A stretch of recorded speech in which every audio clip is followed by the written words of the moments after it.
सुनहरी सहरा के दिल में, जहाँ कालीन बाजारों के ऊपर उड़ते और मसाले जवाहरात से भी ज्यादा चमकते थे, वहाँ एक 10 साला लड़का रहता था जिसका नाम था रज़ा। वो ईमानदार और खुशमिजाज था, मगर इसी नखलिस्तान में एक लालची सौदागर भी रहता था जिसका नाम था लालू। उसके ठेले के नीचे छुपी थी एक खुफिया चाल, एक टेढ़ी तराजू।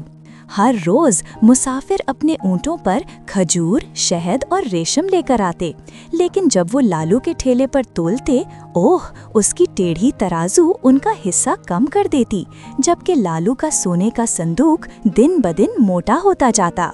लालू, हाँ, मेरे लिए ज्यादा, उनके लिए कम।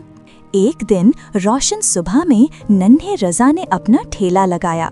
उसके पास बस चंद खजूरें, एक वफादार ऊंट और एक चमकती ईमानदार तराजू थी जो उसके मरहूम वालिद ने उसे दी थी। मगर जब उसने देखा कि बच्चे लालू के ठेले से भूखे लौट रहे हैं और प्यासे ऊँटों को भी इंसाफ का पानी नहीं दिया जा रहा, तो रज़ा ने मुट्ठियाँ भींच लीं। ये इंसाफ नहीं था। उस रात जब फानूस जलमलाए और कालीन चांदनी में उड़ रहे थे, रज़ा ने अपने ऊँट के कान में कहा, कल हम सच दिखाएंगे। ऊँट ने नाक सुड़की, जैसे वो बात समझ गया हो। अगली सुबह रज़ा बाजार के बीच खड़ा हुआ। उसने अपनी ईमानदार तराजू चौक में रखी और पुकारा, ऐ नखलिस्तान के लोगों, आज आओ हम इंसाफ के साथ तोल करें। मुसाफिर कतारों में खड़े हो गए। एक एक करके सब ने रज़ा की तराजू पर तौल किया। खजूरें ठीक तौलीं, शहद दुरुस्त मापा गया। बाजार हैरत भरी सांसों से गूंज उठा।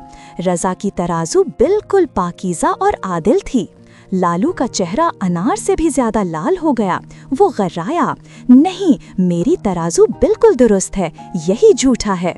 उसने अपनी टेढ़ी तराजू आगे घसीटी, मगर जब दोनों तराजू एक साथ आजमाए गए तो दूध का दूध और पानी का पानी हो गया और लालू का फरेब बेनकाब गया। उसके बाट खोखले थे। हुजूम हक्का बक्का रह गया। ऊंट गजब से दहाड़े और कालीन उसके सर के ऊपर गुस्से में घूमने लगे। लालू अपना सोना लेकर भागने लगा, मगर सहरा ही उसके खिलाफ हो गया। रेत के बगोले उठे, उसका संदूक उलट गया और सिक्के बारिश की तरह बाजार में बिखर गए। लोग खुशी से चिल्ला उठे और अपना हक वापस ले लिया। जहाँ तक रज़ा का ताल्लुक है, उसकी ईमानदारी ने पूरे बाजार को रोशन कर दिया।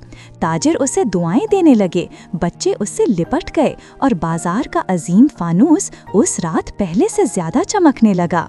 यूं बच्चों, रज़ा ने सबको सिखा दिया कि इंसाफ जिंदगी की रोशनी है, जबकि लालच सिर्फ रुसवाई लाता है।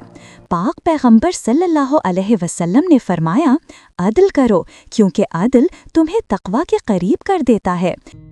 और हाँ, मज़ीद खूबसूरत इस्लामी कहानियों के लिए लाइक, शेयर और सब्सक्राइब करना मत भूलिए।